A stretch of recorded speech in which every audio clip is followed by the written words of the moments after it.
સૌરાષ્ટ્ર યુનિવર્સિટીનું ખાડે ગયેલું પરીક્ષા વિભાગ કે આ પરીક્ષા વિભાગમાં વિદ્યાર્થીઓ 5 મહિના પહેલા પરીક્ષા આપી હોવા છતાં પરિણામો હજુ સુધી નથી આવ્યા। વિદ્યાર્થીઓ ખૂબ હેરાન છે, અવારનવાર ફરિયાદો આવે છે અને આ પરીક્ષા વિભાગને પહેલી વખત નથી, ઘણી વખત પરીક્ષાના રિઝલ્ટો આપવામાં ખૂબ આપણી યુનિવર્સિટી મોડી હોય છે। ત્યારે 2-3 મુદ્દાને લઈ આજે સૌરાષ્ટ્ર યુનિવર્સિટીના કુલપતિને NSUA દ્વારા રજૂઆત કરવામાં આવી છે। સૌરાષ્ટ્ર યુનિવર્સિટી અને રાજ્યના શિક્ષણ વિભાગ દ્વારા જે જીકાસ નામના પોર્ટલથી વિદ્યાર્થીઓને હેરાન કરવાનું અને લૂંટવાનું જે કામ ચાલુ કર્યું છે છેલ્લા 2 વર્ષથી, એના વિરોધમાં પણ આજે કુલપતિ શ્રી ના માધ્યમથી અમે શિક્ષણ મંત્રીને રજૂઆત કરી છે।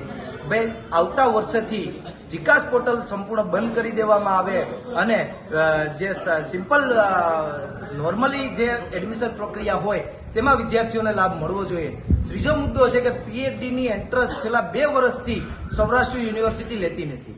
ગુજરાત યુનિવર્સિટી હોય, નર્મદ યુનિવર્સિટી હોય કે ઘણી સરકારી યુનિવર્સિટીઓ છે કે ત્યાં પણ UGCના જ નોર્મ્સ લાગુ પડે છે, પણ એ યુનિવર્સિટીઓ એન્ટ્રન્સ ટેસ્ટ લે છે। જ્યારે રાજ્યના શિક્ષણ મંત્રી છે પ્રફુલ પાનસુરિયા, એને પણ આ વર્ષે પોતે PhDની એન્ટ્રન્સ પાસ કરીને PhDમાં એડમિશન લીધું છે, તો સૌરાષ્ટ્ર યુનિવર્સિટીના વિદ્યાર્થીઓનો શું વાંક?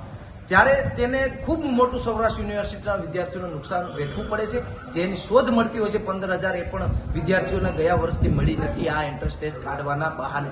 ત્યારે અમે આજે કુલપતિશ્રીને રજૂઆત કરી છે કે આ સંપૂર્ણ એન્ટ્રન્સ ટેસ્ટ તાત્કાલિક ડિક્લેર કરવામાં આવે અને જેટલા મુદ્દાઓ NSUA આપવામાં આવે છે તમામ મુદ્દે યુનિવર્સિટીના કુલપતિ પોઝિટિવ એક નિર્ણય લે અને તાત્કાલિક નિર્ણય વિદ્યાર્થી હિતમાં કરવામાં આવે તેવી જ એક માંગ છે। જીકાસની અત્યારે રાઉન્ડ થયા છે, 3 ફેઝ પૂરા છે। અંડર ગ્રેજ્યુએટની વાત કરીએ તો ત્યારે તો ઓવરઓલ રાજ્યની અંદર પ્રવેશ કામગીરી જે છે એ ચાલી રહી છે, પણ એડમિશન જે છે એ ઓછા થયા છે, એ સીધી વાત છે। એને હવે સીધો જીકાસ સાથે સંબંધ છે, પ્રક્રિયાના સાથે છે કે ખરેખર વિદ્યાર્થીઓ જે છે એ પ્યોર અભ્યાસક્રમોમાં આવતા નથી, એ હજી વિચારવાનો વિષય છે। પણ હાલના તબક્કે સૌરાષ્ટ્ર યુનિવર્સિટીની વાત કરીએ તો લગભગ 38 થી 39 હજાર જેટલા એડમિશનો અંડર ગ્રેજ્યુએટ લેવલે આપણે બધી કોલેજોની અંદર આપ્યા છે, જે સીટની ઇન્ટેક છે એના કરતાં ઓછી છે। પ્રવેશ પ્રક્રિયામાં કોઈક ને કોઈક જગ્યાએ, કારણ કે આપણે અલગ અલગ રાઉન્ડ કરતા હોઈએ છીએ, એમાં વિદ્યાર્થીઓ ને ચોઇસ ફિલિંગ હોય છે, એમાં રીશફલિંગ થતું હોય છે, કોઈ વિદ્યાર્થીને મેરિટ પ્રમાણે પ્રવેશ પ્રક્રિયામાં ભાગ લેવો પડતો હોય છે, એટલે અને ઓફર આધારિત કરીએ છીએ। એટલે મૂળ ઉદ્દેશ જે છે એ પારદર્શક એડમિશન પ્રક્રિયાનો છે આમાં। એટલે નો ડાઉટ પ્રક્રિયા ધીમી થાય છે, એને ઝડપી બનાવવા માટેના પ્રક્રિયા થાય જ છે। જે વિદ્યાર્થીઓએ રજિસ્ટ્રેશન કરાવ્યું છે એને બધાને SMS દ્વારા કોઈ માધ્યમ દ્વારા એ લોકોને એમના એડમિશન કન્ફર્મ કરાવવા માટે થઈ અને અત્યારે બધી પ્રક્રિયા ચાલે છે, પણ કન્ફર્મેશન જે છે એ લગભગ 38-39 હજાર જેટલા આપણા થયા છે।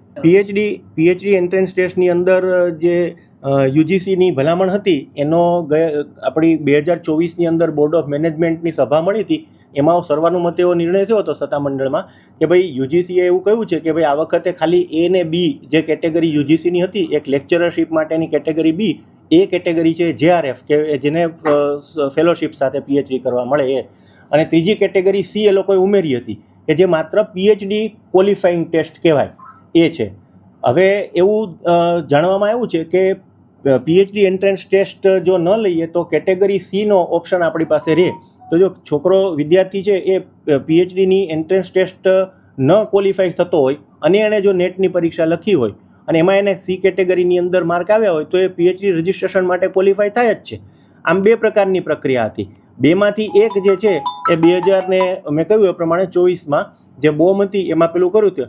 આ વખતે PhDની પરીક્ષા લેવી કે કેમ એ માટેની સમિતિ જે છે એનું ગઠન કર્યું છે શિક્ષકોની, કે જે લોકોએ પ્રોફેસર છે આ આગળની PhD એન્ટ્રન્સ ટેસ્ટની પરીક્ષાઓમાં સંકળાયેલા હતા, એમની સાથે અભિપ્રાય રહી અને કર્યું છે। અને જો આ રજૂઆત ને એવું બધું હશે અને યુનિવર્સિટીને એ લાગશે આના રિપોર્ટ ઉપરથી ને અધ્યયન કર્યા પછી, તો એ લેવામાં આવશે। એટલે આમાં UGC જે છે એ દર વર્ષે નેટની પરીક્ષા વર્ષમાં 2 વાર લે છે બધા જ અભ્યાસક્રમોની અંદર। એમાં એવું હોય છે કે ઊંચા મેરિટવાળા હોય ને એમાં કેટેગરી A કહેવામાં આવે, એ કેટેગરી A ને 35,000 રૂપિયા ફેલોશિપ કેન્દ્ર સરકાર આપે છે એ ક્વોલિફાય થયા માટે, એને JRF કહેવાય, જુનિયર રિસર્ચ ફેલો। PhD 5 વર્ષ સુધી એને આટલી મોટી રકમમાં એને મળતા હોય છે। પણ એમાં ખૂબ ઊંચું મેરિટ હોય છે, એટલે બને કે કદાચ એમાં ક્વોલિફાય ઓછા વિદ્યાર્થી થાય. એ ત્યારબાદ કેટેગરી બી હોય છે, એ 30% વિદ્યાર્થીઓ જે છે, લગભગ અંદાજે 30% જે પહેલાં 30% હોય છે એ લોકોને પીએચડી એન્ટ્રન્સ લેક્ચરરશીપ માટે ક્વોલિફાય થાય. એટલે પ્રોફેસર હોય, પીએચડી ન હોય પણ એણે નેટ પાસ કરી હોય તો એને લેક્ચરરશીપ માટે એલિજિબલ થાય છે, કેટેગરી બી વાળા બધા જ વિદ્યાર્થીઓ. ત્યારબાદ આ વ્યવસ્થા હતી એ 2023 સુધીની હતી. ત્યારબાદ 2024માં જ્યારે વન નેશન વન એક્ઝામિનેશન એવો આપણો જે કન્સેપ્ટ આવ્યો, એની અંદર યુજીસીએ એક કેટેગરી સી પણ કરી કે જેમાં એનાથી પણ બી કેટેગરી કરતાં પણ નીચેનું મેરિટ જે હોય, લગભગ 45% સુધીનું જે મેરિટ હોય એવા વિદ્યાર્થીઓને માત્ર પીએચડી માટે થઈ અને એ કોઈ પણ યુનિવર્સિટીમાં એલિજિબલ થાય, આવું એક પ્રાવધાન એમાં કરવામાં આવ્યું. હવે વાત રહી પીએચડી એન્ટ્રન્સ ટેસ્ટ જે યુનિવર્સિટી લે છે. હવે અત્યાર સુધી એવું જાણવા મળ્યું છે કે કેટેગરી બી સુધી પહોંચવામાં વિદ્યાર્થીઓની સંખ્યા ઓછી હતી લેક્ચરરશીપ માટે, એટલે પ્રવેશમાં પીએચડીના પ્રવેશમાં એ લોકો વંચિત રહેતા હતા. એટલે આવી પીએચડી એન્ટ્રન્સ ટેસ્ટ દરેક યુનિવર્સિટીએ પોતાની રીતે શરૂ કરી હતી.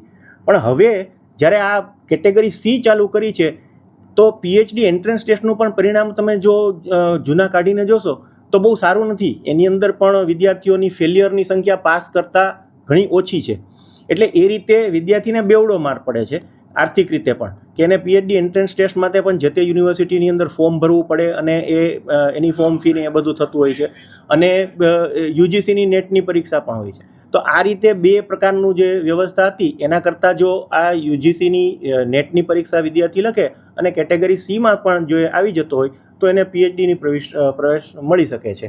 ના, એન્ટ્રન્સ ટેસ્ટની ફી તો જે આપણે અત્યારે વિદ્યાર્થીઓને, કારણ કે આપણે એજન્સી પાસેથી કરાવતા હોઈએ છીએ કામ, પેપર સેટિંગનું પણ હોય છે આની અંદર, અને એનું પરિણામ ડિક્લેર કરે ત્યાં સુધીની બધી જ જે સુવિધા આપતા હોય છે. એટલે જે ફોર્મ ફી ને એ બધું થાય એ વખતો વખત બદલાતું રહેતું હોય છે. આ વખતે આપણે આવી એક કમિટીનું ગઠન કર્યું છે, એનો અભ્યાસ કરી અને આગળ કામ કરીશું કયા નિર્ણયમાં જવું એ. 2024ની મારી પાસે કોઈ માહિતી નથી. અત્યારે જે મારી પાસે રજૂઆત આવી છે એ જે રેમિડિયલ ટેસ્ટ અમુક પરીક્ષાઓ છે એનું છે, અને બાકી અમુકમાં જે છે ગ્રેસિંગના નિયમો ને એ બધું ડેટા એન્ટ્રીને થયું છે, જે પેન્ડિંગ પરીક્ષાઓ જાન્યુઆરીની હતી એનું. તો એ જે છે રિઝલ્ટ અત્યારે જે ગ્રેસિંગના એના ધારાધોરણ છે એ પ્રમાણે ફરીથી પાછું બનાવવાનું થતું હોય, એ રિઝલ્ટની એન્ટ્રીનું કામ ચાલે છે. સત્વરે આ પરિણામો ઘોષિત થાય એવો યુનિવર્સિટીનો પ્રયત્ન છે. સાંજ સમાચાર ફેસબુક પેજને લાઇક કરો, વિડીયો શેર કરો અને વધુ વિગતવાર સમાચાર માટે sanssamachar.net વિઝિટ કરો.